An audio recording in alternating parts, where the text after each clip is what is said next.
Si Tados ang pinakababaero sa lahat ng kanilang magpipinsan.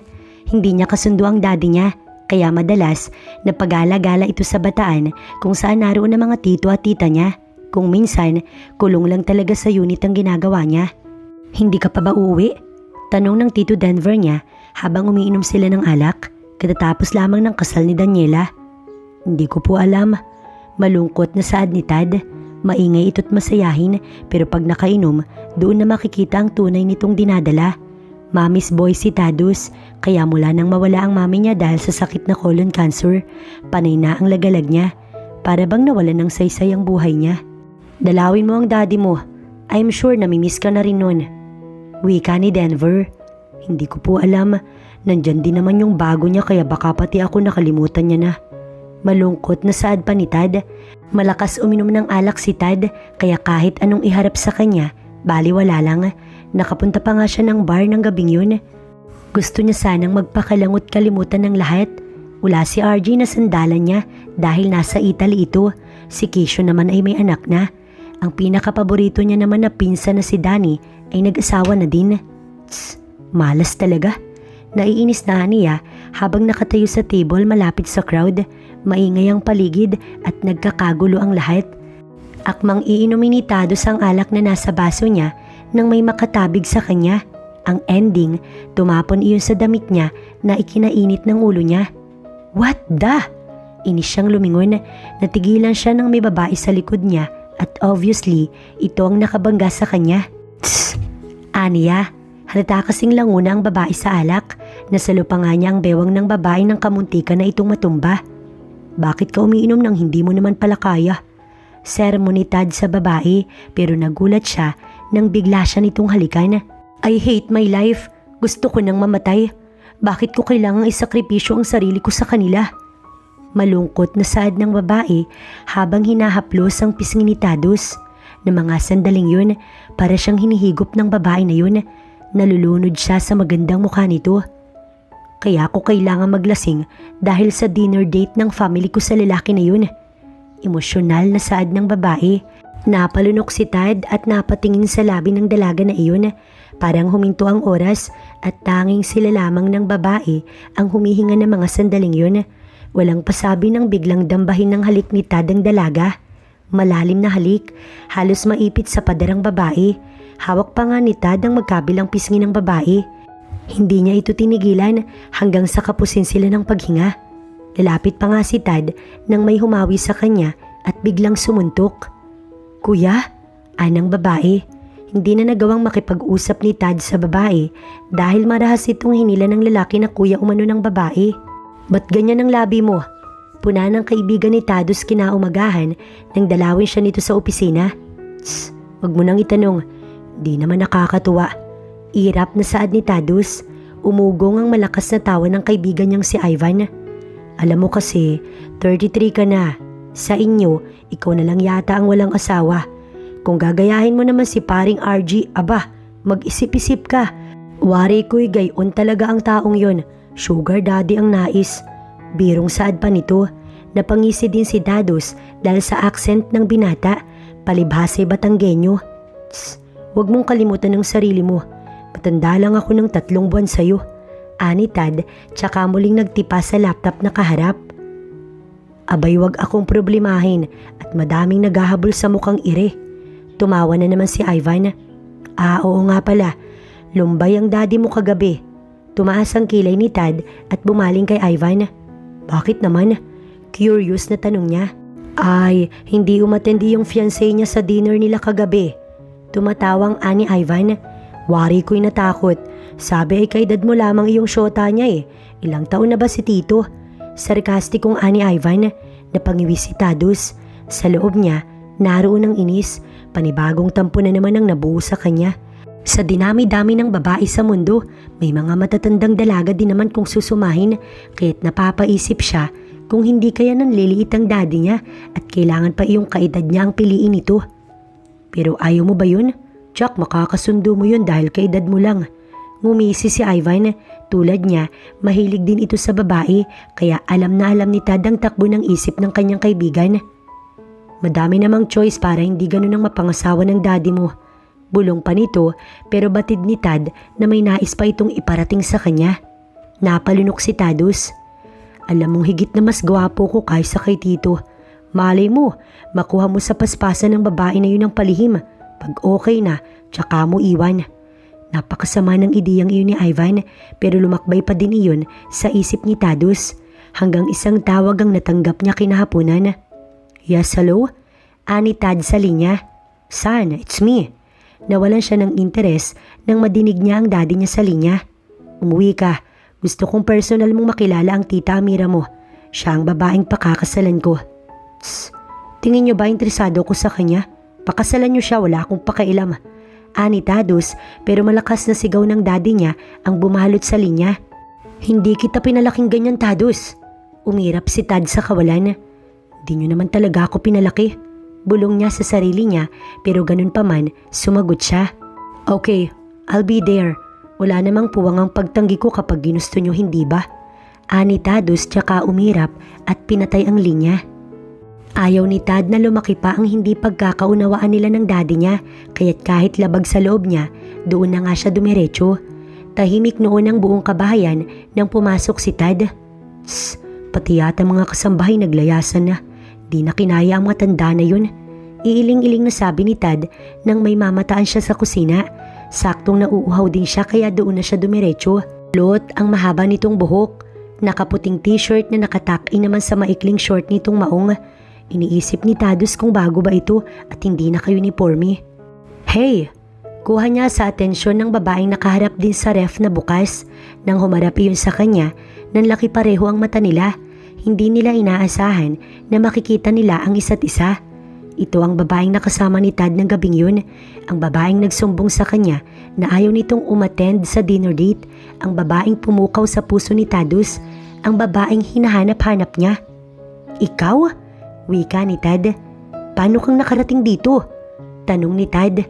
Hindi na sila nakaimik nang bumalot ang tinig ng ama ni Tadus mula sa likod.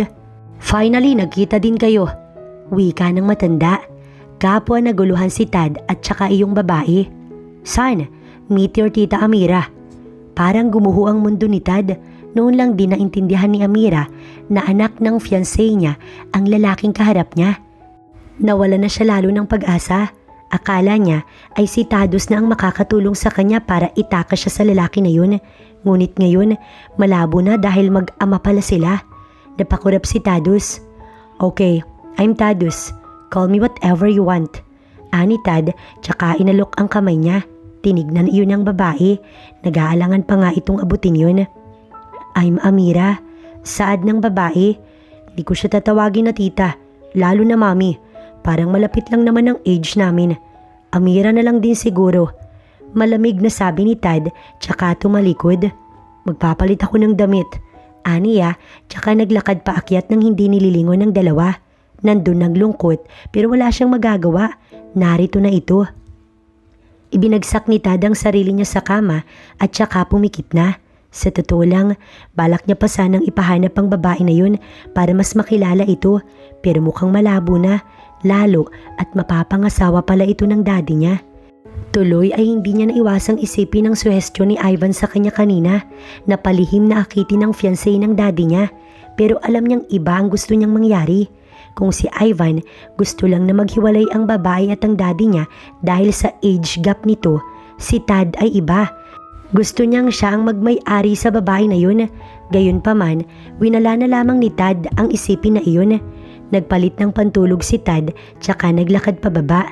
Inabutan niyang personal na naghahanda ng hapunan ng daddy niya, bagay na hindi nito nagawa sa mami niya. Sikaso nga sikaso ah. Punahan ni Tad.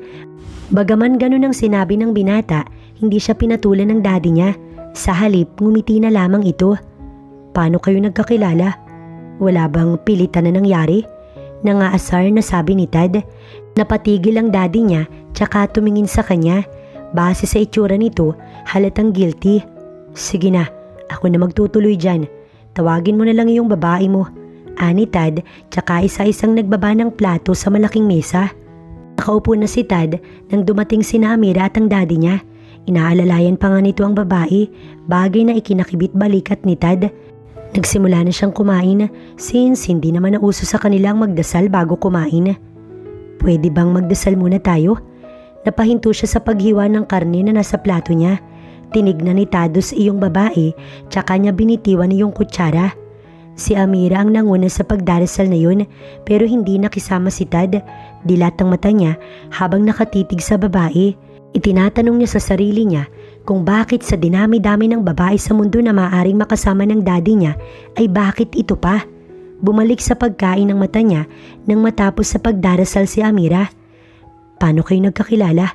Basag ni Tad sa katahimikan. Napahinto si Amira sa pagmuya. Nahihiya siyang nag-angat ng paningin. Hindi niya malaman kung siya ba ang akmang sumagot ng tanong na yun. Mahabang kwento anak.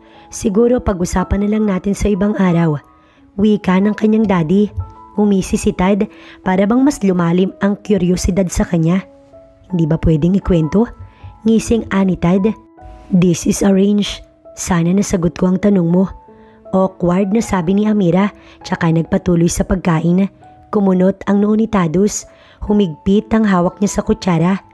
Isa itong patunay na walang hindi kayang gawin ng daddy niya. Kahit pag-ibig, kaya nitong bilhin. Bagay na alam niyang kaya niya rin, pero naunahan siya. Paano niya makukuha ang babaeng ito kung naunahan na siya ng taong nagturo mismo ng paraan na iyon sa kanya? I'm sorry to hear that. Let's eat. Ani Tados. Naging tahimik ang salo-salo na yun.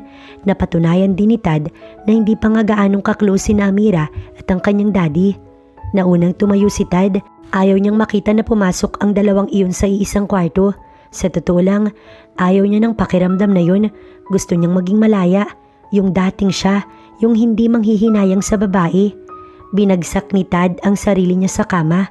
Ngunit kahit anong gawin niya, nauuwi talaga ang isip niya kay Amira. Naipit ni Tad ang ibabang labi niya sa inis, tsaka bumangon. Kinuha niya ang bote ng alak na nasa side table niya na kalahati na lamang. Magdadalawang buwan na yata yun doon, hindi naman siya madalas umuwi. Nagsalin siya sa basong nandun. Batid naman ng mga kasambahay na mahilig siyang uminom, kaya daily na pinapalitan ng baso niya doon. Binuksan ni Tad ang sliding door ng kwarto niya, tsaka naglakad papunta sa balkonahe ng kwarto niya. Nilapag niya ang baso sa pasimano ron, tsaka siya dumukod. Napapikit siya nang humalimuyak ang pamilyar na amoy, kaya napalinga ang mata niya sa kanan kung saan naroon si Amira. Nakatingala sa maliwanag na buwan, hindi naiwasan ni Tad na mapatulala dahil sa taglay na kagandahan ng babae. Matagal niyang natitigan si Amira. May tuwa sa puso ni Tad nang hindi magkasama sa kwarto ang babae at ang kanyang daddy. Napasingap siya nang magtama ang mata nila ni Amira. Hi. Awkward na sabi ni Tad. Natataranta siya. Hindi niya alam ang gagawin niya. Tipid lang nang umiti si Amira. Halatang nahihiya ito. Siguro ay dahil nga sa halikan nila nung nakaraan. Inipit ni Tad ang laman ng labi niya para pakalmahin ang sarili. Ba't gising ka pa? Maya-maya'y ani Tad habang nakataas ang kilay. Hindi naman minasama ni Amira ang sinabi nito. Naninibago. Hindi ako makatulog. Tipid naman itong umiti. Matulog ka na maya-maya. Baka maaga kang gigisingin ni Daddy.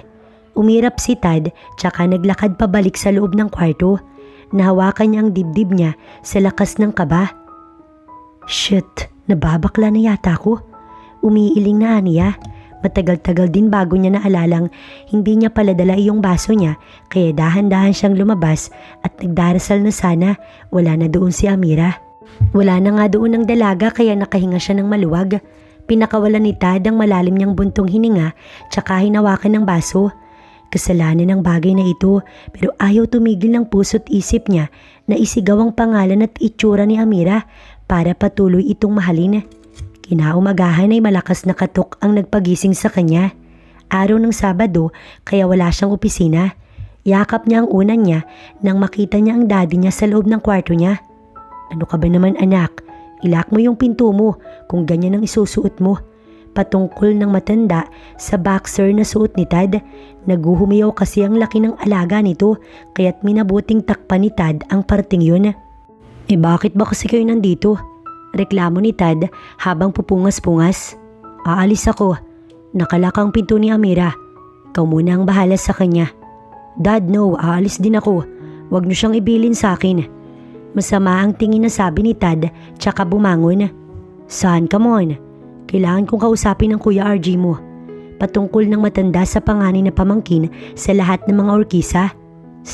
Ang tao naman na yun, huwag kayong umalis. Baka may plano na naman yun. Nakangusong ani Tadus. Bakit hindi nyo na lamang siya pauwiin sa kanila? Bulong na naman ni Tad. Hindi pwede. Nagkasundo kami ng family ni Amira na mag-stay siya dito hanggang sa maikasal kami, okay? At paano sa business? Paano ko? Daig ko pang nag-anak, Dad. Stop me. Ani Tadus. Mamili ka. Ikaw ang magbabantay o ikaw ang kakausap sa Kuya RG mo? Umikot ang mata ni Tad. Mukhang wala na nga siyang ibang choice kundi ang pumayag. Hindi naman siya susugal na makasamang muli ang tao na yun dahil nung huling nagkasama sila, hinabol pa sila ng putok ng baril. Mostly kasi, ang mga orkisa ang umahabol ng putok ng baril pero nang umuwi si Tad sa Italy, sila ang pinaputukan at kamuntikan na iyong maging dahilan ng kanilang kamatayan. Pasado 9:00 na ng umaga nang lumabas si Amira sa kanyang kwarto. Nakaayos na ito't nakadress, di tulad kagabi na nakapantulog lamang.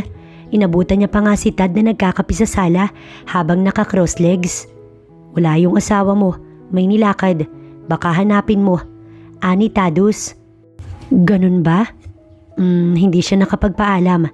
Nakalaki yung pinto mo at halata din na napagod ka, kaya hindi ka na niya pinuntahan sa kwarto mo para gisingin.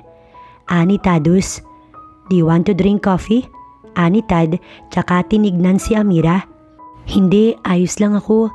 Baka sa mga kasambahay na lang ako magsabi kapag nagutom ako or what? Tumango si Tad tsaka tumayo na. Nandito lang ako kung may kailangan ka na hindi kayang ibigay ng mga kasambahay. Ani Tad, tsaka naglakad-lakad sa labas. Gusto sanang kausapin ni Amira ang binata, pero mukhang malabo, lalo't halatang iniiwasan siya nito. Iginugol ni Amira ang sarili niya sa pagbabasa ng libro. Maya-maya pa, nakatanggap siya ng tawag mula sa nobyo. Did you eat your lunch? Malambing na sabi ng matanda. Hindi pa. Kaswal na sagot ng dalaga. Palibase wala nang nararamdaman para sa matanda. I called Tadus to join you. Sagot ng matanda. Hindi naman na kumibo pa si Amira tsaka pinatay ang linya. Wala pang 1 segundo nang mapalinga si Amira sa katok sa pinto ng kwarto niya at pumasok nga si Tad. Let's eat our lunch. Sasabayan kita para naman hindi ka nag-iisa. Ani Tadus, tinitigan ni Amira ang binata. Walang nag-utos sa akin. Gusto ko lang nasabayan ka. Maya-maya pa, tumunog ang cellphone ni Tadus. Ito ang kanyang ama. Yes, hello? Ani Tad nang hindi inaalis kay Amira ang kanyang paningin. Oo, kakain na. Ani Tad, tsaka pinatay ang linya. Tayo na, sabay na tayong bumaba. Tumalikod si Tad kaya sumunod na rin si Amira. Sweet ba siya sa'yo? Maya-maya ay tanong ni Tad. Kagabi lang kami nagkita. Napatigil si Tad sa paghakbang. Are you planning to marry him? Tanong nito nang hindi lumilingon kay Amira. To be honest, ayoko. Hindi sa ganitong klase ko pinangarap na magkaroon ng asawa. Pero nag-iisang anak lang ako ng babae ng daddy ko at malaki yung utang na loob nila sa daddy mo.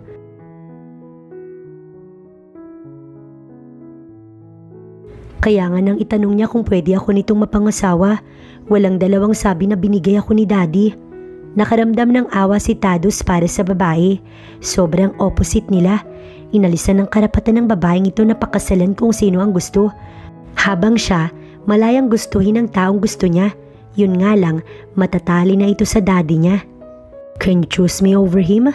Tanong ni Tad na nagpaangat ng paningin ni Amira. I can do everything.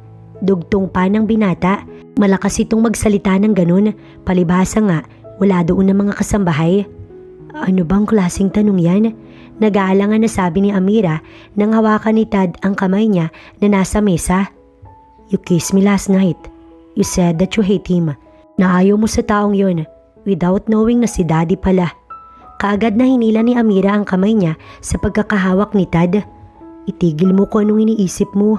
Ani Amira tsaka nag-focus sa pagkain. Iniisip niyang wala doon si Tad. Nang makatapos, hindi na siya nagpaalam na umakyat sa kwarto. Ang tense na nararamdaman niya ay ngayon niya lamang nailabas. Para siyang sasabog ng mga sandaling yun. Namiwang si Amira. Hindi niya akalain na kayang talikuran ni Tad ang ama nito alang-alang sa kanya. Kamuntika na siyang mapatalon nang may sunod-sunod na kumatok sa kanyang pinto. Napalunok siya nang bumukas yun at si Tad ang nandun. Humakbang ito kaya't gano'n na lamang ang takot ni Amira. Napalunok siya nang hawakan ni Tad ang kanyang braso. Sabihin mo, gusto mo naman ako, di ba? Hindi naman talaga si Daddy. Pangungulit ni Tados. Mga halikan pa nga nito si Amira nang malakas na sampal ang ibinigay ng dalaga. Pag sinabi kong hindi, hindi. Kung ayaw mo makinig sa akin, kahit irespeto mo na lang ako bilang babae. Galit na sabi ni Amira. Napakurap si Tad. Hindi niya akalain na sasampalin siya ng babae. Dahan-dahang hinawakan ni Tad ang pisngi niya bago ibalik kay Amira ang kanyang paningin. Sana, mapanindigan mo yung sinabi mo. Walang emosyong sabi ni Tad kay Amira, tsaka ito naglakad palabas. Napahawak si Amira sa dibdib niya. Hindi niya gusto na masaktan ng binata, lalo't hindi pa naman sila gaanong magkakilala. Oo nga't ayaw niya sa ama nito, pero pakiramdam niya nang liliit siya kung sakali napapatulan niya si Tad para bang hindi niya kaya. Hapon na nang lumabas si Amira. Hindi niya mahagilap si Tad kaya minabuti niyang ipagtanong ito sa mga kasambahay, pero kahit isa, walang nakakaalam kung nasaan nga ba si Tados. Nagdaan pa ang mga araw, hindi umuwi si Tados. Ang ama man nito ay walang paramdam, kaya't boring na boring si Amira. Pinlano niya na nga na umuwi sa kanila nang sumapit ang alas 11 ng gabi para walang masyadong traffic at wala rin ang kuya niya. Nasa pinto na siya ng kanyang kwarto nang mamataan niya si Tad na susuray-suray kasama ang isang babae. Nagtatawanan pa nga sila. Napasandal sila sa pader at akmang maghahalikan nang pigilin ni Tad ang babae. Di ako basta nagpapahalik, dude. Ngingising-ngising sabi ni Tados. Napakurap si Amira. Parang may kumirot sa puso niya kahit na tinanggihan niyo ni Tados. Ganoon na lang din ang gulat niya nang mapatingin sa kanya si Tad. Para itong hinipan ng hangin para bumalik sa katinoan. Si Amira naman kaagad na inilayo ang kanyang paningin sa dalawa. Makakauwi ka na. Salamat sa paghatid. Biglang naging seryoso ang tinig ni Tados. Pero sabi mo dyan ako matutulog for tonight. Apila ng babae matapos ay napatingin ulit kay Amira. Tss, dapat pala sa unit na lang tayo eh.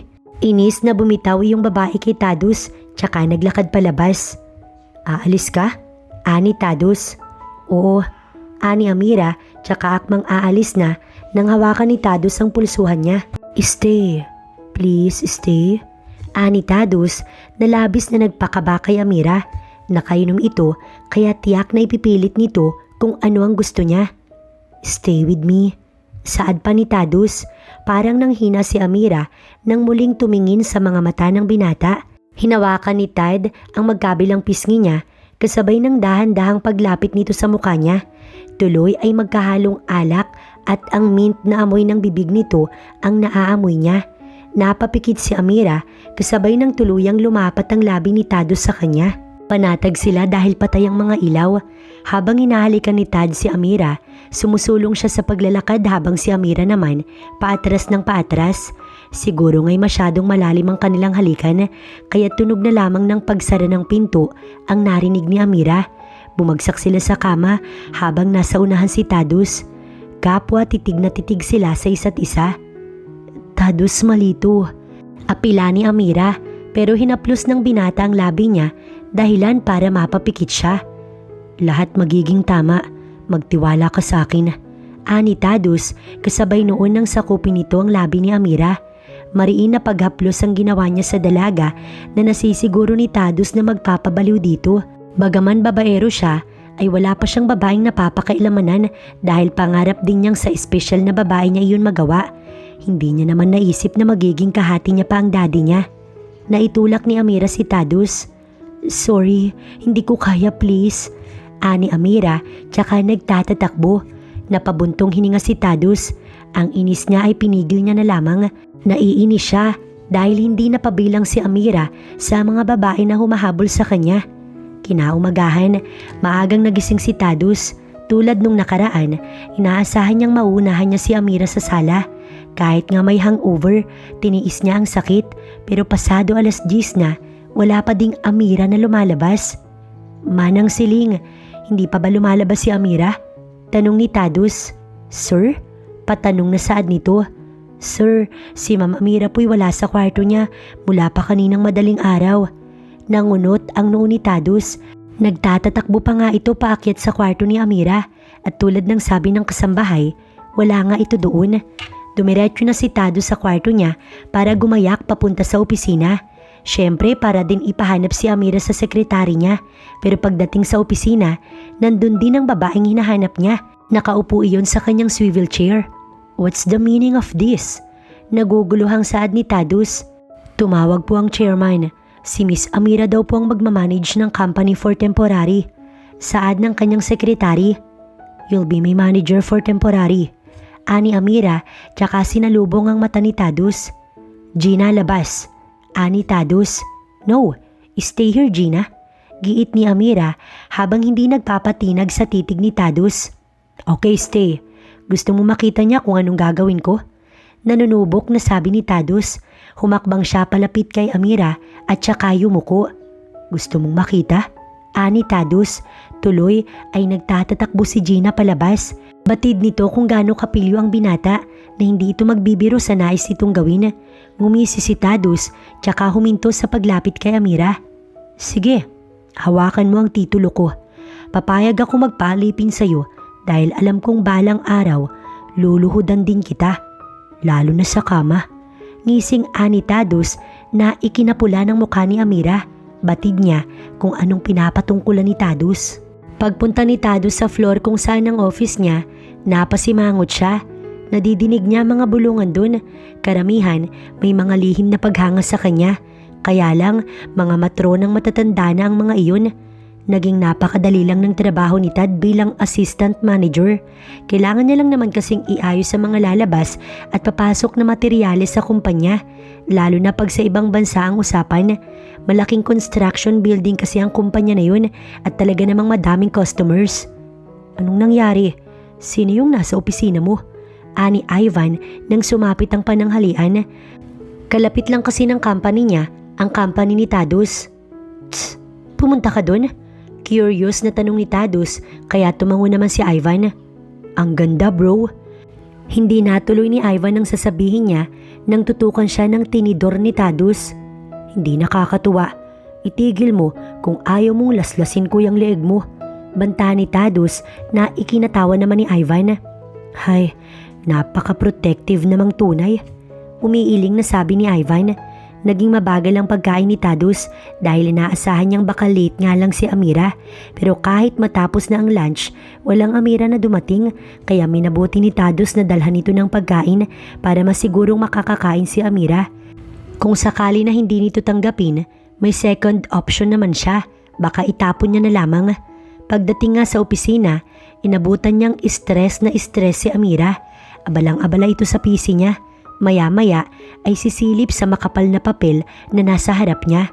Ngumisi si Tadus. Masarap bang maging CEO? Sarkastikong aniya. Hindi nga nito namalayan na nakapasok na siya at nailak na rin ang pinto. Naging tahimik din ang paghakbang ni Tadus hanggang sa makarating siya sa mesa at kaagad isinara ang PC. Nagulat pa nga si Amira sa kanya. Kamusta? Stress ka na? Nakangiting ani Tadus. Hindi no. Lumabi si Amira. Here, kain ka muna. Ako na munang bahala dyan. Ani Tadus. Hinawakan niya pa nga sa braso ang dalaga para alalayan patayo. Iginiya ni Tadus si Amira papunta sa maliit na mesa tsaka bumalik siya sa swivel chair. Binuksan ni Tadus ang case ng salamin niya tsaka iyon isinuot. You should buy your glasses.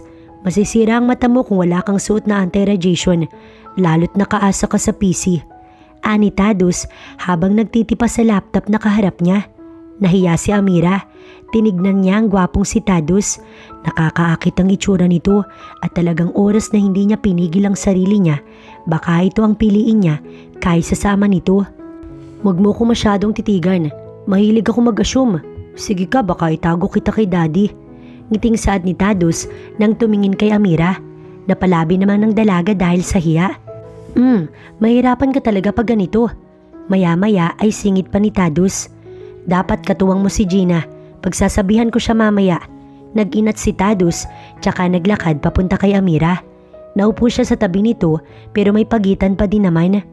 Susuko na ako. Alam kong kahit anong gawin ko si Daddy pa rin naman ang pipiliin mo. Basta palagi mong pipiliin na maging masaya.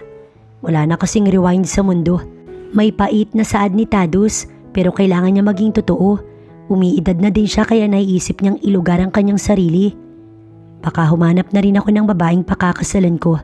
Since wala na ako sa kalendaryo. Pero wala namang mababago. Kung may kailangan ka, pwede mo kong tawagin, okay? Ani Tadus, tsaka hinawakan ng ulo ni Amira. Hindi siya nakakibo. Pinanood niya lang na umalis si Tadus pero ang kirot sa puso niya ay naroon na naman. Nagdaan pa ang ilang buwan at talagang tinutuon ng binata na siya iwasan.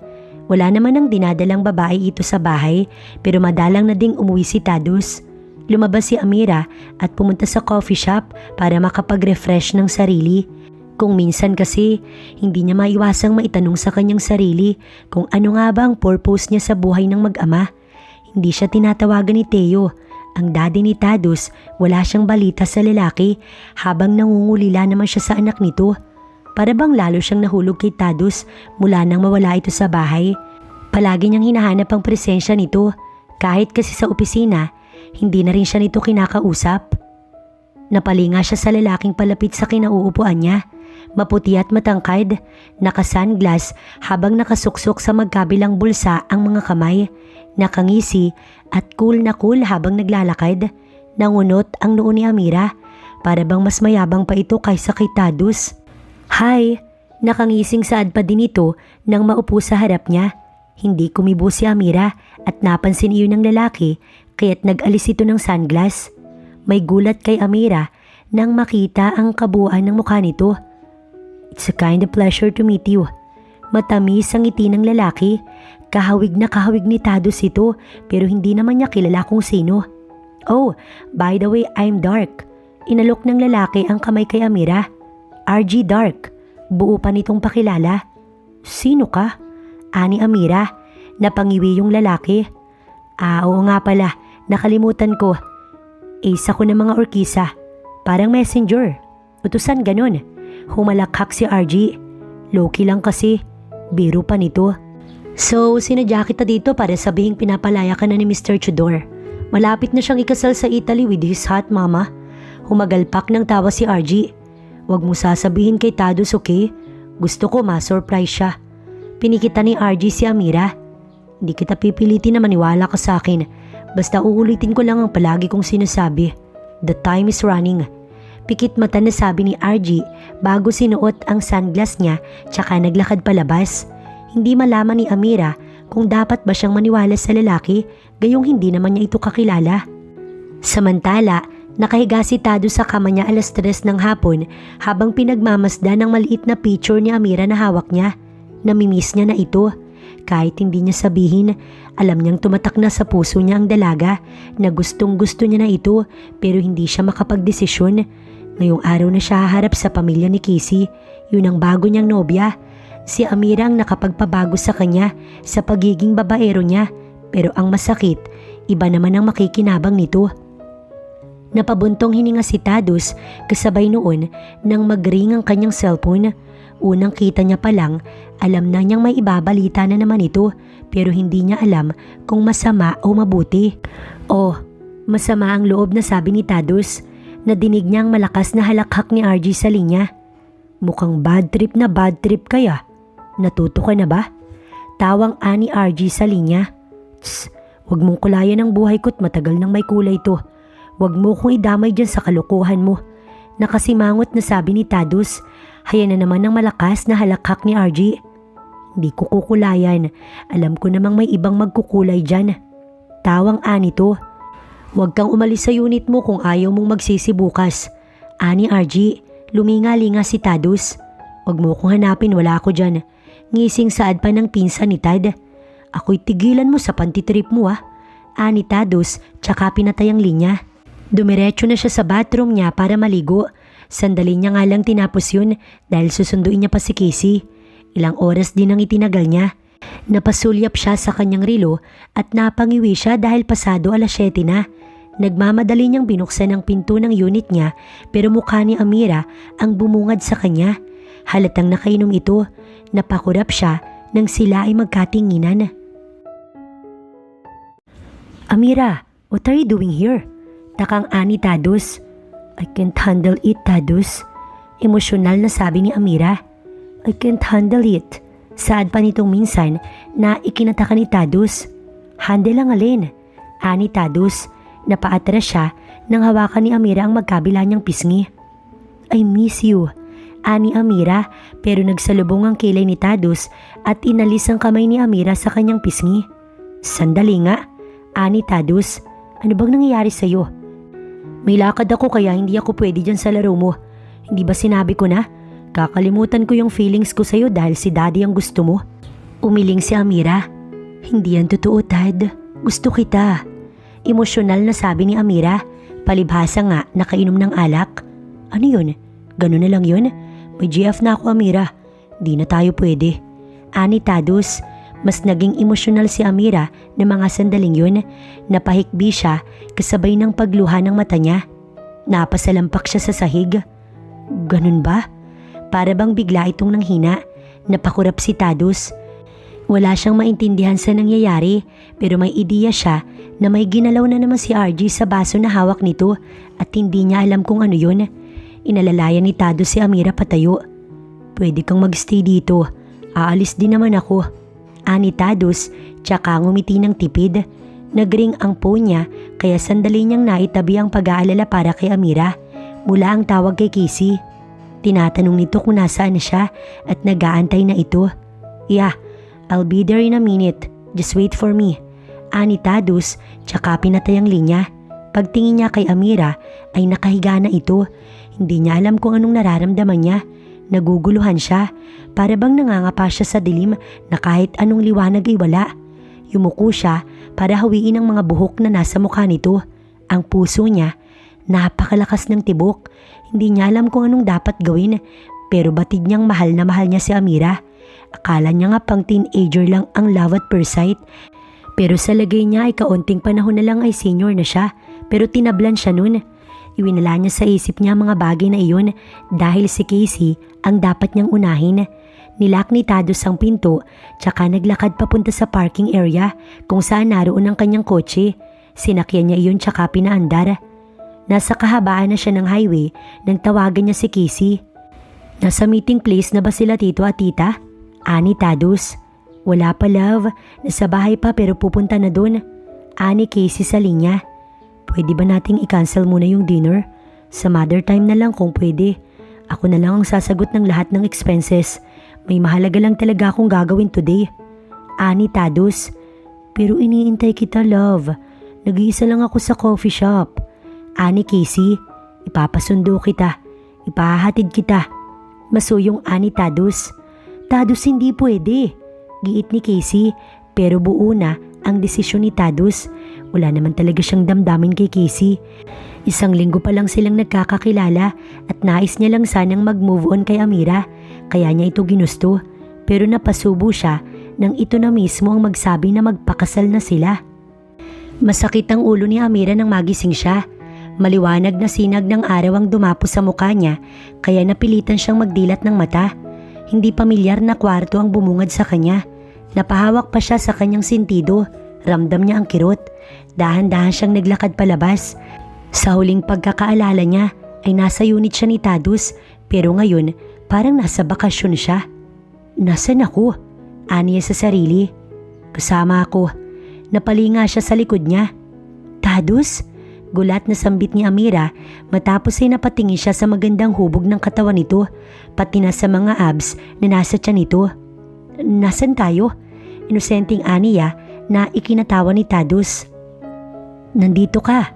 Ani Tadus tsaka tinuro ang puso niya. Nandyan naman ako. Turo niya sa bandang dibdib ni Amira. Naglakad si Tad palapit kay Amira. Sabi mo kagabi itakas kita. Dalhin kita kahit saan ko gusto. Ani Tadus. Napayuko si Amira.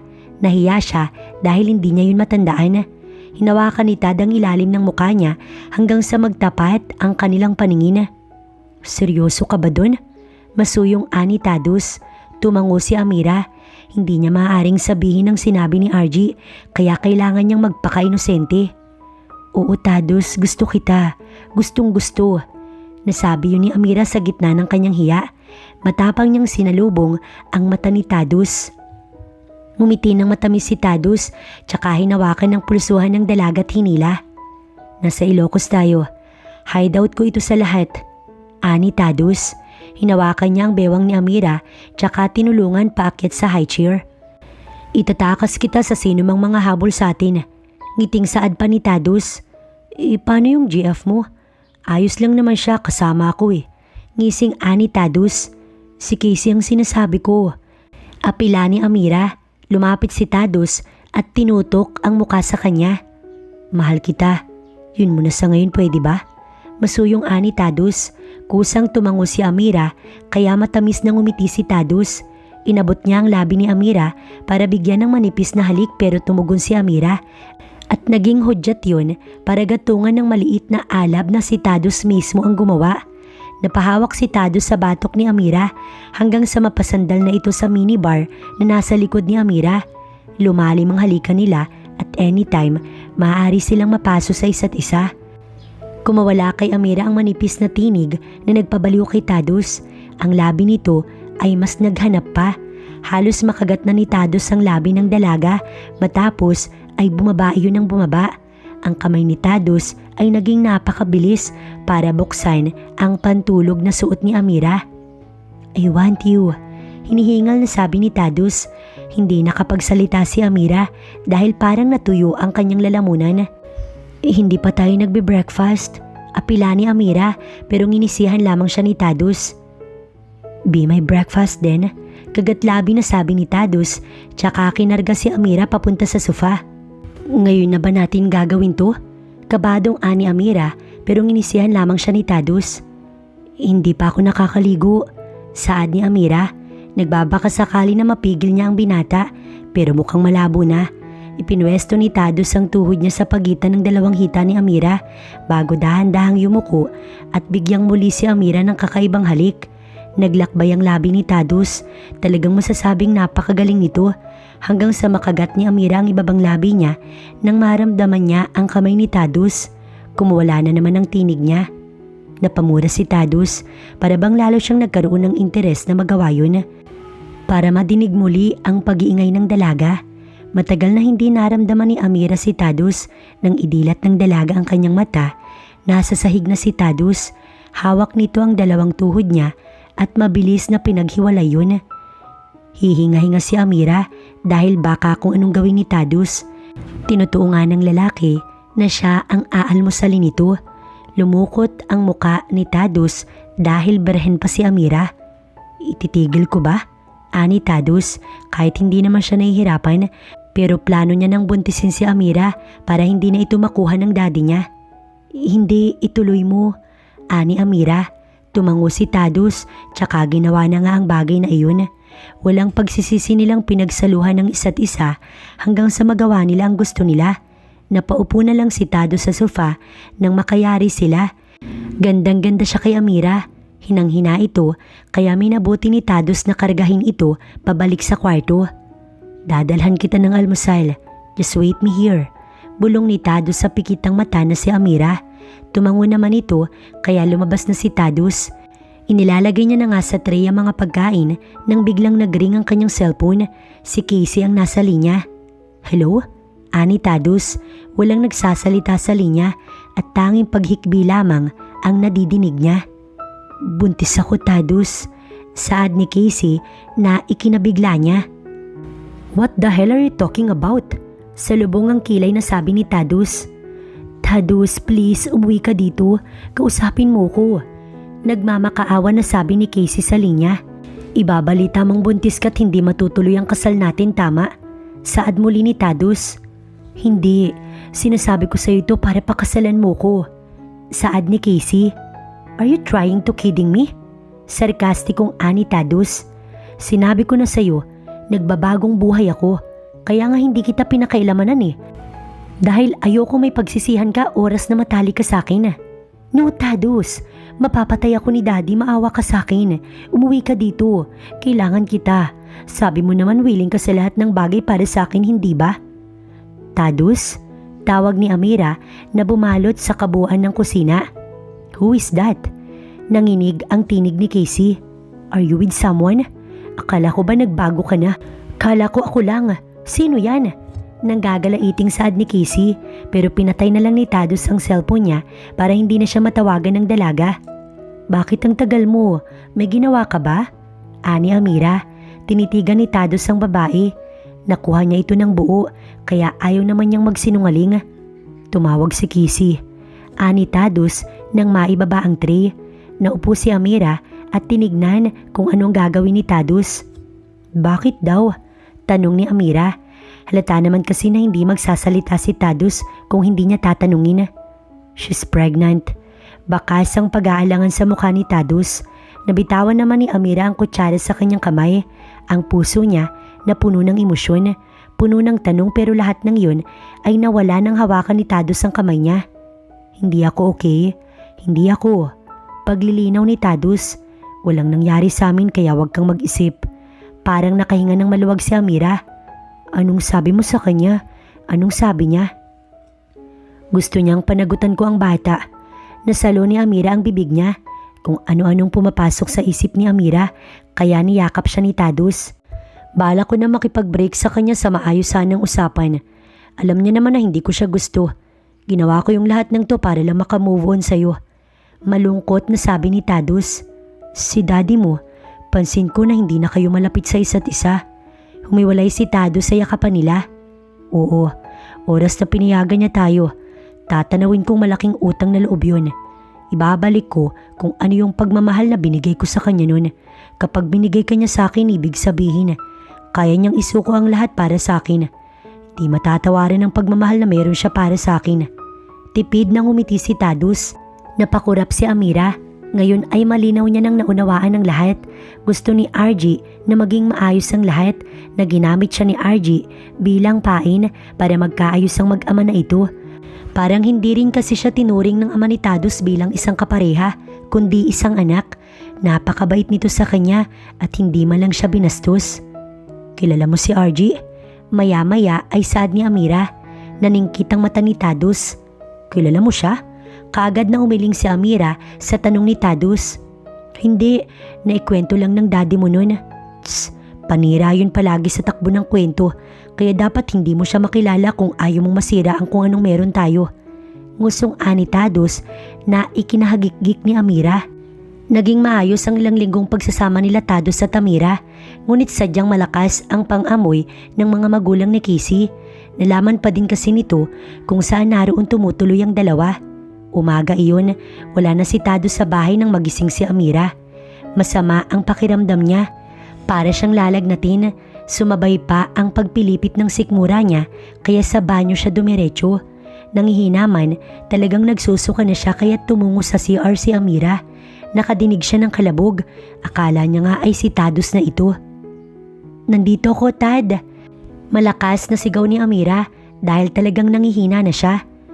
Nagmumog siya ng tubig tsaka binuksan ng pinto palabas pero nagulat siya nang nakaitim na bonnet na lalaki ang bumungad sa kanya. Namalaya niya na lamang na may panyo na dumikit sa ilong niya hanggang sa magdilim ang paningin niya. Samantala, kagagaling lang ni Tadus sa market para bumili ng stocks nila na makasalubong siya ng kotse na napakabilis ng takbo mula sa iskinita kung saan naroon ang bahay na tinutuluyan nila ni Amira.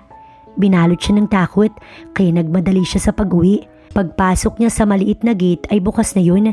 Nagmamadali siyang pumasok. Nabitawan ni Tadus sa mga dala niya nang abutan niyang napakakalat ng bahay.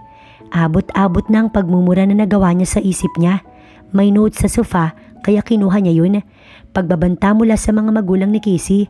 Kung gusto daw nitong makuha si Amira, makipagkita daw ito sa mga magulang nito. Bagay na hindi inatrasan ni Tadus. Nagmamadali siyang bumalik sa kotse niya. Desidido siyang bumalik sa Bataan pero isang tawag na naman ang natanggap niya. Boses iyon ng malaking tao. Hindi siya sa Bataan pinadederecho kundi sa abandonadong gusali sa Ilocos.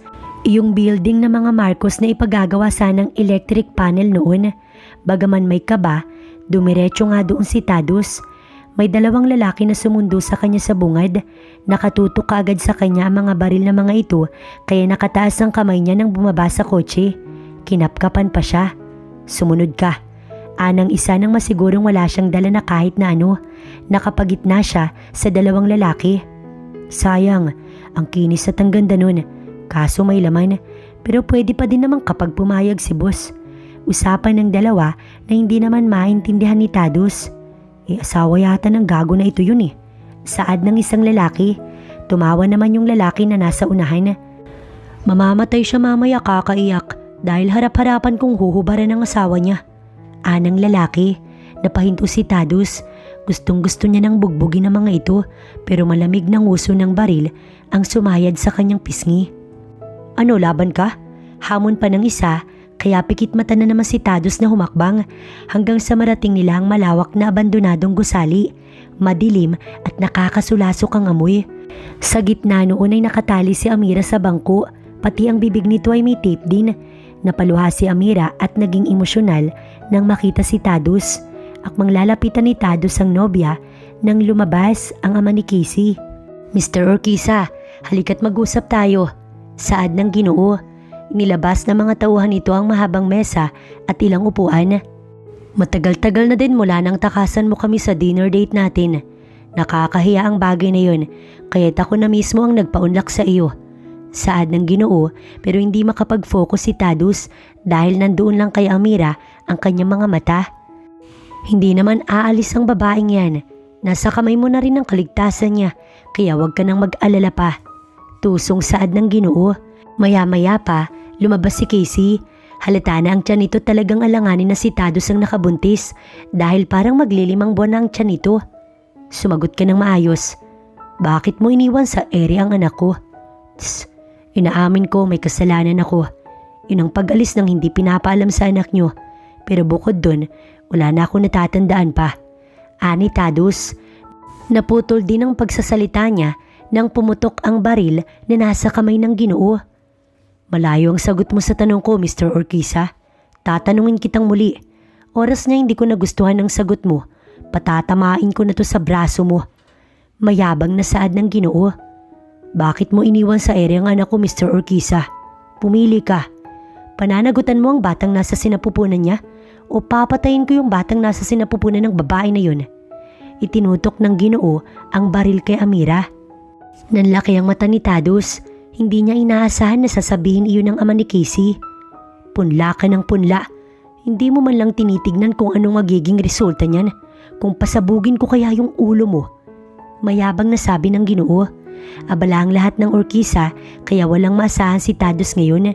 Si RG man nasa ibang bansa pa din pero nakuha pa rin ni Tadus ng umiti. Mayabang ka dahil hindi ko pwedeng ipakita ang baraha ko. Niyayabangan mo ko dahil alam mong walang pwedeng magtaob ng baraha ko. Napagbabantaan mo ko dahil alam mong wala si Dark sa bansa. Umiiling na sabi ni Tadus, bagay na ikinahalakak ng Ginoo. Masyadong mabilis ang pangyayari. Napangiwi na lang si Tadus nang maramdaman ang pagbaon ng bala sa kanyang braso. Maling sagot na naman, Mr. Urquiza. Naputol ang pagsasalita ng matanda nang makita niyang bumagsak ang mesa na nasa harapan nila. Mula sa maalikabok ay tumatayo ang pamilyar na figura habang nakatingala. Buwisit talaga tong si Damon. Bakit dito ako binagsak? Saad ni RG habang nagpapagpag ng alikabok sa suit niya. Oh, hi! Kayo yan? Inosenteng ngiti ni RG. Anak ng, ba't may tama yan? Bigla ay naging bugnuti ng tingin ni RG nang makita ang dugo sa braso ni Tadus. Hay, bumabagal na yata ang source ko. Sa dami niyo, ikaw pa lang ang tinamaan ng ganyan. Reklamong ani RG, tsaka tumingin sa mag-ama. Tabi, bagot na sabi niya kay Tadus, tsaka ito pinaalis sa upuan. Naging seryoso ang mata nito habang nakatitig sa ama ni Casey. Nag-cross leg si RG, tsaka ipinatong ang baril sa kanyang hita. Ako naman ang magtatanong, oras na mali ka nang isinagot, hindi sa braso ang tama mo. Walang emosyong sabi ni RG. Tinaas niya ang isang kamay niya at sa isang iglap may 20 laser na kulay pula ang tumutok sa katawan ng Ginoo. Isang pitik ko lang ay tatama ang lahat ng yan sa katawan mo. Ani RG, Hindi niya inaasahan na maiihina ang matanda sa takot. Lumingon si RG kay Tadus. Lapitan mo na, buntis na eh. Pangaasar pa nito kay Tadus, basta talaga sa mga pinsan, nagiging malambot ito. Sinong siraulo na naman ang nagbigay ng pahintulot sa'yo na hawakan mo yung isa sa mga orkisa? Naging seryoso si RG. Alam mo bang buhay ang kapalit ng isang bala na tatama sa katawan ng mga yan? Mamili ka. Ikaw, ang yuni kaiha mo o ang asawa mo? Seryosong sabi ni RG. Mr. Dark, saad ng Ginoo, tsaka ito yumuko. Patawadin mo ko. Gusto ko lang naman na may managot sa anak ko. Ayoko ng kahihiyan, Mr. Dark. Nakikiusap na sambit ng matanda. Tumingin si RG sa isang tauhan niya, tsaka ito tumango. Naglakad ito palapit sa kanila, dala ang isang lalaki. Itinapon ng tauhan ni RG ang lalaki sa sahig. Kung meron ka mang dapat panagutin, yang lalaki na yan. Kasalanan ba namin kung basta na lamang humihilat at bumubuka kayang anak mo kapag lasing? Drug addict yan. Kung gusto mo, pagsasamahin ko na sila sa kulungan. Total, pareho naman sila ng anak mo na user. Ng mga sandaling yun, puno ng kahihiyan ang dinanas ng ama ni Casey. Hindi nito akalain ng mga siniwalat ni RG, pati na kung sino-sino din palang nakakasama nito gabi-gabi kahit nung sila pa ni Tadus. Di ako papayag na makapasok ang mga kagaya mo sa pamilya ko. Ayoko sa inyo. Saad ni RG habang nagngangalit ang bagang nito dahil sa galit, pero kailangan niyang pigilan ang sarili niya at kalimutan kung ano man ang ugat ng kanyang ikinagagalit. Sige na, arestuhin niyo na yan. Saad ni RG. Tumayo siya sa upuan at takmang pupunta kina Tadus sa Tamira nang bigla siyang mapatigil dahil sa tama na nasa hita niya. RG! Sigaw ni Tadus pero nginisihan siya ni RG. Nang humarap si RG, nagpaputok din siya ng baril. Tinamaan niya ang lalaki sa ulo na naging dahilan ng pagbagsak nito, pero kasunod noon nang mapaluwa siya ng dugo dahil sa pagtama ng panibagong bala sa kanyang dibdib. Patakbo si Tadus. RG, come on, wake up! Emosyonal na sabi ni Tadus. Bro, no, don't do this. Malakas na sigaw ni Tadus. Hindi sa ganito. Ayoko magtapos ng ganito, bro. Please. Luha ang ani Tadus. Ang lahat ng tauhan ni RG ay lumabas. Ngayon lamang nakita ni Tadus kung gaano sila kadami, ngunit ang mukha nila ay iisa lamang ang isinisigaw. Pagkalugmok, kinuha nila si RG at isinakay sa chopper. Bumaba ang lalaking may pilat sa muka. Sarado ang isang mata nito pero hindi pa din maitatago ang kagwapuhan. I am Damon Geisler. His left hand. Hindi maaaring lumabas ang bagay na to kaya hinihiling kong itago nyo ito. Malungkot na sabi ng malaking lalaki. Saan nyo dadalhin si RG? Luha ang ani Tadus. Sa lugar kung saan siya nararapat. Ibinili ni Dark na dumiretso kayo sa bahay nyo, oras na makaligtas kayo. Kaya sana sundin nyo yun. Anang lalaki tsaka tumango. Isa-isa na silang umalis sa lugar na yun. Na mga sandaling yun ay para bang naging bangungot ang lahat. Nailigtas nga ni Tadus si Amira, ngunit naging kabayaran naman nun ang buhay ni RG. Bagsak ang mga balikat ni Tadus nang humarap kay Amira. Walang pasabi nang bigla siyang dumukdok sa babae. Gumalaw ang balikat niya kasabay ng malakas na palahaw ng iyak. Bakit? Bakit ba ang tigas ng ulo ko? Bakit hindi ako nakikinig? Wala na si RG. Paano na kami? Hindi mo kasalanan. Pagpapakalma ni Amira kay Tadus pero umiling ito. Kasalanan ko. Una pa lang sinabi niyang huwag kong pasukin ang pamilyang yun. Di ako nakinig dahil akala ko siya ang lason sa mga orkisa, Amira. Pinatay ko yung taong walang ibang hiniling kundi mapabuti yung buhay namin. Hindi mo naman ginusto yun eh. Humiwalay si Tadus at talagang basa ang mukha nito dulot ng luha. Tanggapin mo pa kaya ako kapag nalaman mo ang lahat sa akin? Emosyonal na sabi ni Tadus. Umiling muli si Tadus. Alam mo ba kung bakit wala pa ding asawa si RG? Pinatay ko si Elaine, yung babaeng pinakamamahal niya. At dahil iyon sa pamilyang yan. Malungkot na sabi ni Tadus na mga sandaling yun, hindi na nakapagsalita pa si Amira. Sa kotse na lang sila nagpakalma dahil tulad ng mga bilin ni Damon, kailangan nilang umuwi sa bahay. Tulala si Tadus habang si Amira naman sinusubukang pagaanin ng loob niya. Marahil madami pang ang hindi alam si Amira sa pamilyang orkisa, pero para sa kanya, handa niyang tanggapin ang lahat alang-alang kay Tadus at sa magiging anak nila. Umaga na nang makarating sila sa bahay. Medyo maayos na din si Tadus pero tahimik lang siya. Inalalayan siya ni Amira papasok. Sabay pa silang napatigil nang mamataan ng ama ni Tadus na nasa sala at humihigop ng mainit na kape. "Dad?" Basagang tinig ni Tadus. Ngumiti ito at dahan-dahang humakbang. Si RG, Tadus, pati na ang daddy nito ang siyang magkakahawig. Kaya naman ganoon na lang ang pagkabasag ng puso niya nang makita ang kanyang daddy. Naglakad din ng marahan si Teo. Sinalubong nito ang matamlay na anak at binigyan ng mahigpit na yakap, pero hindi nito akalain na hahagulgul ito ng iyak. "Dad, huwag kang mawawala, Dad. Dad, mahal na mahal kita." Luha ang ani Tadus. Palibhasa alam niya na ngayon kung ano ang pakiramdam ng mawalan. Sa sakit ng loob ni Tad, napaluhod siya habang hawak ang kamay ng kanyang ama. "Daddy, patawarin mo ko kung naging suwail man ako sa inyo." Nasalo ni Amira ang bibig niya. Panibagong Tadus na naman kasi ang nakikita niya. Akala niya ay iyon na ang lahat ng nakita niya kanina sa building, pero hindi dahil mas masakit ito. Napaluha si Amira. "Daddy, nadagdagan na naman yung kasalanan ko sa inyo." Umiiling na sabi ni Tadus. "Buntis po si Amira, Dad. Ako po ang ama."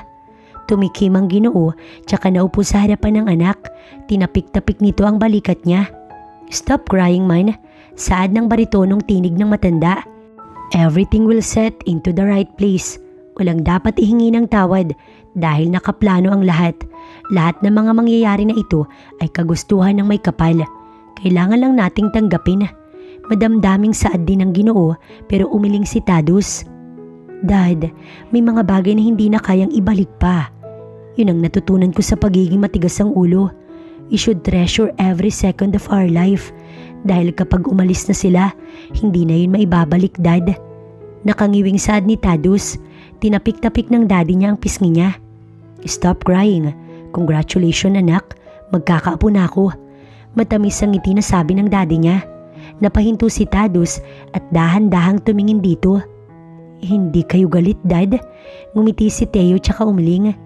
"Hindi, masaya ako. Lahat ay kaya kong isuko kung alam kong ikasisiya mo yun, anak." Sa tuwa, nayakap ni Tadus ang ama. Ngayong araw ay isang napakamasaya at isang napakalungkot ang nangyari sa buhay niya. Bagay na hindi malilimutan ni Tad. "Alam ko pagod kayo. Magpahinga muna kayo at mamaya mag-usap-usap tayo tungkol sa mga mangyayari sa buhay nyo. Napag-alamanan kong tumakas kayo pareho sa obligasyon nyo at nagbakasyon sa Ilocos." Tumingin si Teo kay Amira. "Sige na, iha. Huwag kang maalangan sa akin. Batid mong anak kong ituring kita noon pa man." Saad ng Ginoo tsaka bumalik sa sofa at muling nagkape.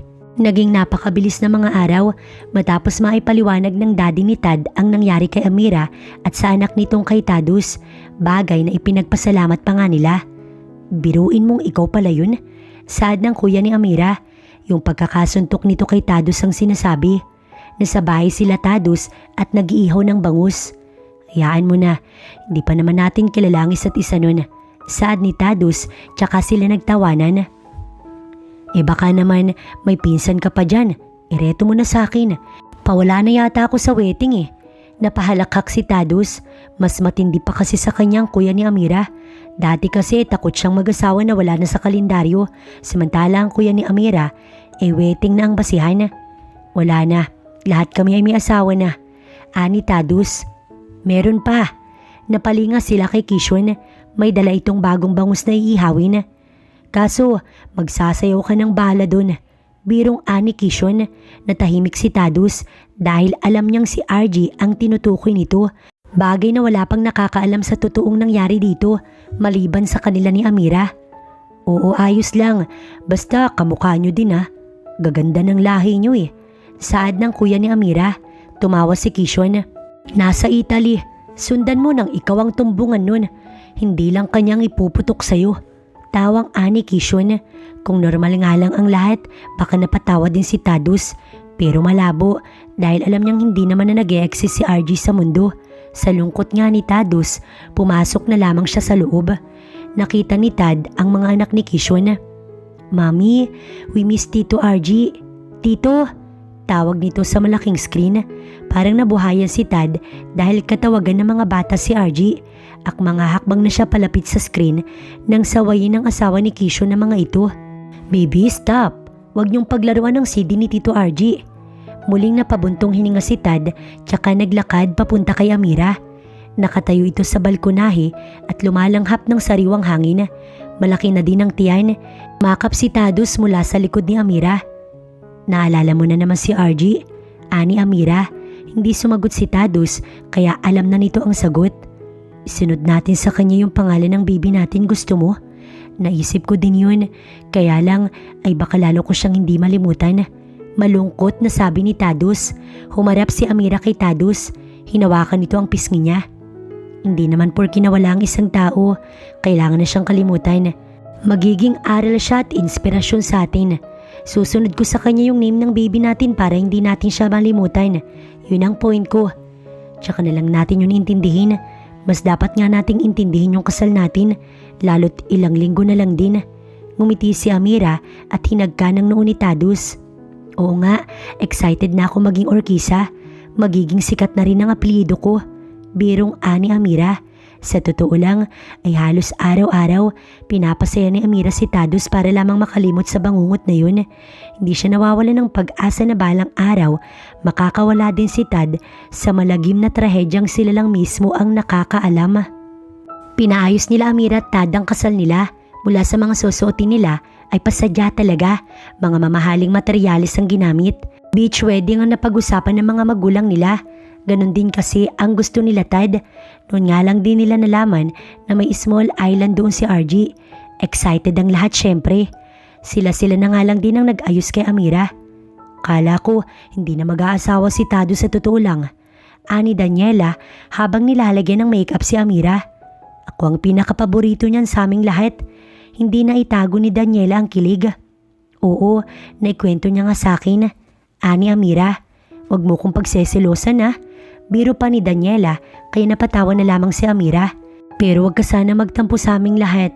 Kung sino man ang pinakamaswerte ang asawa, wala nang iba kundi si Kuya RG. Natigilan si Amira. Sa totoo lang, pinipigil niyang wag alalahanin si RG dahil nalulungkot siya. Hindi niya naman pwedeng pigilan si Daniela dahil baka mahalata siya nito. Gwapo, mayaman, overprotective. Ano pa ba yung hahanapin ng babaeng mapapangasawa niya? Yun nga lang, kailangan niyang sumunod sa lahat ng rules ni Kuya RG. Kinikilig na sabi ni Daniela. Hayan, maayos na. Ang ganda-ganda mo. Isipin mo ang maladyosang gaya mo ipapatol sa babaero kong pinsan. Napapailing na sabi ni Daniela. Napatawa si Amira. Tinulungan na din siya ni Daniela na mag-fit ng damit niya dahil medyo hirap na kasi siyang kumilos dahil nga sa laki ng tiyan niya. Ayaw naman ni Tad na manganak siya nang hindi na isasalin ang kanyang apelyido. Hinawakan ni Daniela ang kamay ni Amira tsaka inalalayan ng maglakad palabas ng kwartong kinalalagyan nila. Mini hotel iyon na si RG rin ang nagpagawa. Ibinilin daw kasi nito sa Tito Chodor niya na doon sana ikasal si Tadus. Oras na mag-asawa ito dahil kahit anong oras daw dadating siya sa bagay na mahirap nang mangyari. Sa labas ng mini hotel na yun may coaching nakaparada. Lumabas yung driver at pinagbuksan sila Daniela ng kotse. Malapit lang naman ang lugar na pagkakasalan nila. Pero dahil nga masela na sa paglalakad si Amira, kumuha na lang din sila ng kotse para hindi na ito mahirapang gaano. Ilang segundo lang din, narating nila ang malawak na venue na pagkakasalan nila ni Tadus. Pinagbuksan si Amira ng driver at inalalayang pababa. Ang lahat ay nakatingin kay Amira. Napakaganda nito. Angat sa lahat ng babaeng naroon. Palibhasa gano'n naman talaga ang plano. Ang maging outstanding ang bride sa lahat. Naglalakad na si Amira sa aisle habang pinapanood siya ng pinakagwapong lalaki na nakilala niya sa buong buhay niya. Naroon ang saya, ngunit batid niya na may lungkot. Tungkol na naman kay RG ang dinadamdam nito. Ang lahat ay sabik na mairaos ang pagdiriwang na ito. Napangiwi si Amira nang may kung ano siyang maramdaman. Tiniis niya ang bagay na yun dahil ayaw niyang makasira sa salo-salo. Nasa 1.2 milyon din ang inilaan nila para sa salo-salong ito, kaya't ayaw niyang siya pa mismo na bride ang magiging party record dito. Nakagat ni Amira ang kanyang labi. Nasa kalagitnaan na siya ng pulang nilalakaran niya.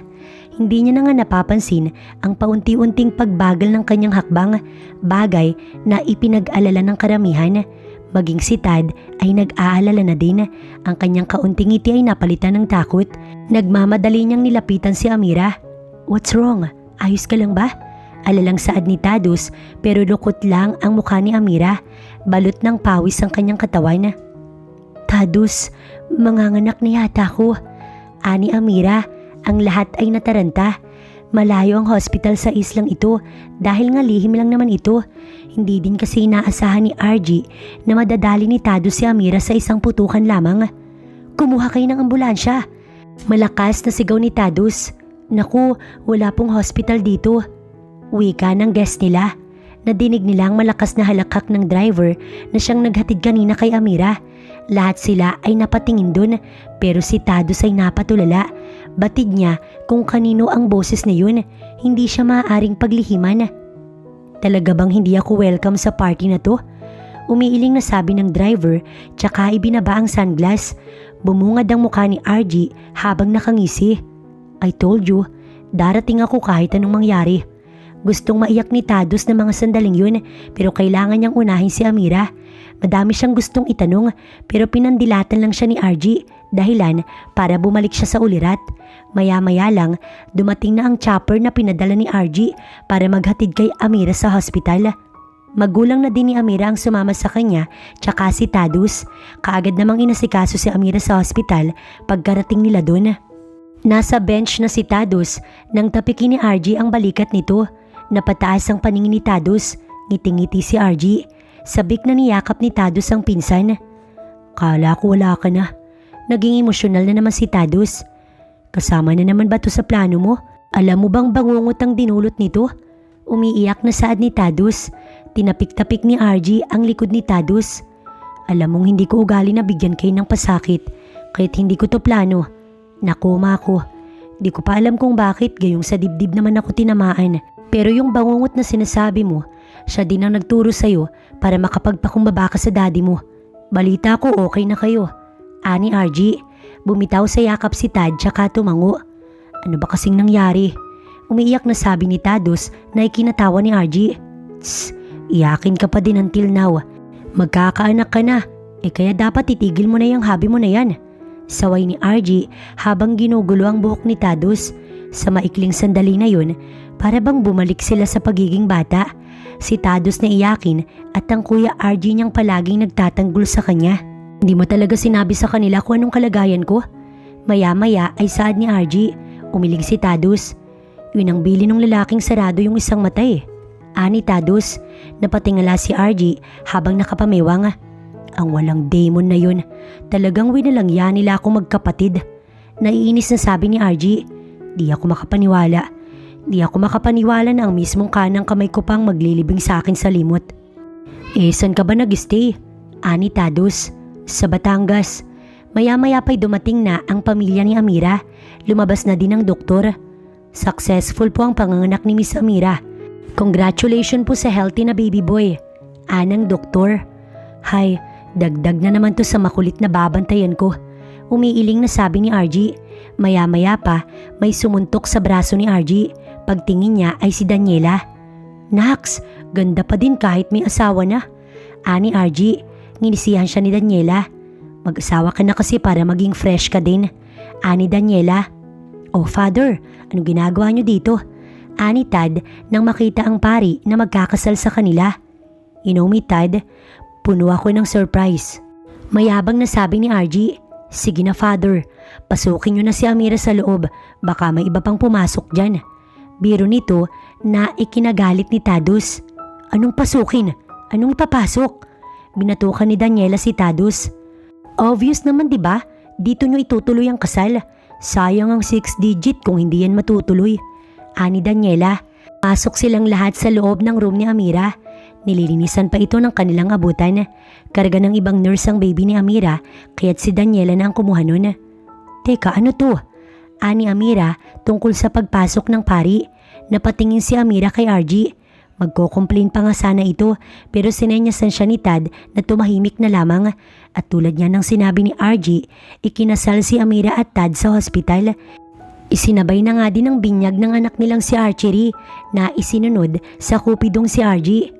You may now kiss the bride. Anang pare, nagdadalawang isip si Tadus kung hahalik ba ito sa bago niyang asawa, pero tinawanan naman siya ni RG. Itigil mo yung kiss-kiss na yan. Sing-sing na muna ang isuot mo. Delikado. Di pa malinaw yung ihi ni Amira pag nabuhay ang sayo. Ani RG, nahiya tuloy si Amira at Tadus sa birong iyon, bagay na ikinatawa nilang lahat. O siya, maiwan ko na kayo. Best wishes for both of you. Ani RG. Mula nang malaman ni Tadus at Amira na buhay si RG, talaga namang mas pinagtibay sila ng panahon. Nakaahon sila sa bangungot ng kahapon na iyon at ngayon, pagpapalaki na lang sa kanilang anak ang pinagtutuunan nila ng pansin. 3 buwan na si Archie. Salitan si Tadus at Amira sa pag-aalaga sa kanilang anak. Napagod ka ba today? Ani Tad na makapasok siya sa kwarto. Nag-arrange ako ng gamit ni Archie. Mabuti nga hindi masyadong nag-iyak.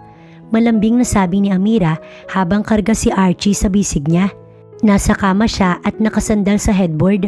Nakaupo naman si Tad sa tabi niya. Sabi ko naman sa'yo, kumuha na tayo ng yaya na mag-aalaga sa kanya para hindi ka na nahihirapan. Ani Tad, tsaka inipit ang buhok sa tenga ni Amira.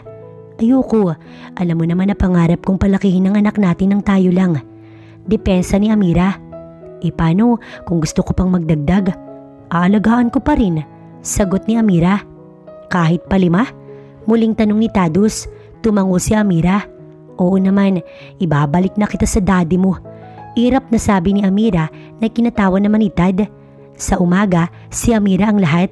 Sa gabi naman, si Tadus na ang umaako. Batid niyang mas mahirap ang maging ina kaysa sa pagpo-provide ng pera. Alam mo kung bakit ayokong lumaki ng may sitter ang anak natin? Ayokong lumaki sila na may gap sa atin. Tulad ng nangyari sa inyo ng daddy mo. Malambing na sabi ni Amira habang nakayakap sa asawa na katabi sa kama. Gusto ko, maipagmamalaki ko sa lahat na tayo ang nagpakahirap sa anak natin mula nang isilang ko sila sa mundo. Nakangiting saad ni Amira. Napangiti din si Tadus. Hindi niya akalain na makakakilala pa siya ng babaeng kagaya ni Amira. Malaki ang pasasalamat ko dahil dumating ka sa buhay ko. Pangako, magiging mabuting ama at asawa ko sa inyo ng anak mo. Hindi ko hahayaan na maramdaman niya yung uhaw na naramdaman ko nung kay daddy. Ani Tadus, kahit magkulang ka, palagi kong pupunan yun, mahal ko. Ani Amira, ngayon kaya, pwede kaya, kinukulang ako eh. Naging malamyos ang tinig ni Tad na ikinahagikgik ni Amira. Totoo naman kasi ito dahil ang huling kontak pa nila noong bago pa mabuo si Archie. Naging maselan kasi ang pagbubuntis ni Amira kaya wala talagang ganap sa kanila. Buti, hindi ka naghahanap, mahal ko. Ani Amira. Tss, ba't ako maghahanap? Makakaantay naman ako. Supladong sabi ni Tad. Tsaka ikaw at ikaw lang ang titikman ko dahil ikaw lang ang masarap sa akin. Dagdag pa ni Tadus. Tumayo si Amira at isa-isang inalis ang saplot niya. Para bang nagliwanag ang mukha ni Tadus. Hindi nga, pero mahal. Ani Tadus. Nakangisi si Amira nang ito ay tumango. Sabik na tumakbo si Tad sa CR para daw maganda ang banatan. Kung hindi ka lang maselan magbuntis, baka kambal pa yan. Pagmamalaki ni Tad nang ito ay makalabas. Totoo naman kasing matinding pagpipigil ang ginawa niya mula nung una. Patalon pang sumakay si Tadus sa kama. I'm ready, wife. Ani Tadus. Hinayaan lang ni Amira ang asawa. Mula sa kanyang paanan, hinalikan siya ni Tadus. Bagaman sabik, dahan-dahan pa din si Tadus dahil gusto niya masiyahan silang pareho. Masuyo ang bawat halik na ipinapataw ni Tadus sa asawa, kasabay ng kung ano-anong ginagawa niya. Di ako papayag na hindi ito magkakaroon ng laman. Ani Tad nang mahagka ng tiyan ni Amira. Tuloy ay nahampas siya ng asawa sa balikat. Migil ka nga, gusto mong bumalik na naman dito si RG? Napatawa sila ng sabay. Nang gabing yun, pinagsaluhan nila Tadus at Amira ang bawat sandali. Ang bawat segundo na dumaraan, pinuno nila ng pagmamahal hanggang sa makalipas ng 3 taon. Tuluyan nang ang nanirahan ng ama ni Tad sa Italy kasama ang matagal pala nitong kasintahan. Nalaman nilang plano pa lang talaga ni RG na ipakuha si Amira kay Tudor para magsilbing aral sa pagiging barumbado ni Tadus sa kanyang magulang. Ngunit ang barumbado nun at salot kong ituring ng mga taong nakakita dahil nga sa pagiging suwail, hindi mo aakalain na kaya din palang bumuo ng matibay na pamilya at maging matatag na pader para sa kanyang mga anak. 2 na ang anak ni Tado sa Tamira. Si Archie ay nasa elementary na sa edad na 3. Kahawig na kahawig ni Archie.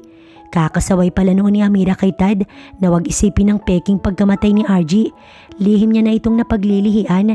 Di lang yun, sa lahat ng bagong sibol ng orkisa, si Archie ang napipisil ni Archie na humalili sa kanya sa katungkulan na mayroon siya. Ang pangalawa namang anak nila ay si Adamus. Lalaki din, kaya lang ay malambot ang puso, maawain at mukhang si Amira ang napagmanahan. Sana ganito na lang tayo habang buhay, ani Amira habang kaharap ang asawang si Tados. Nasa teres sila tumihigop ng kape. Naihatid na ni Tados si Archie sa eskwela. Si Adamus naman nasa tutor nito. 2 taon ni napakatalas ng magsalita. Alam na nga ang samot-saring lingwahe. Kahit si Tad ay sumusuko sa pag-i-English. Magiging ganito tayo, mahal ko. Ano't ano man ang maging pagsubok, hindi ako magsasawang tumayo kasama ka. Kasama kayo ng mga anak mo. Mahal na mahal kita, ani Tad, tsaka hinag ka ng noon ni Amira. Mahal din kita, Tados. Pangakong hindi din kita susukuan, ano man na mangyari. Ani Amira, tumayo ito at naupo sa kandungan ni Tad. Niyakap ni Tad ang asawa, bagay na hindi niya pagsasawa ang gawin kahit na pumuti ang mga buhok nila.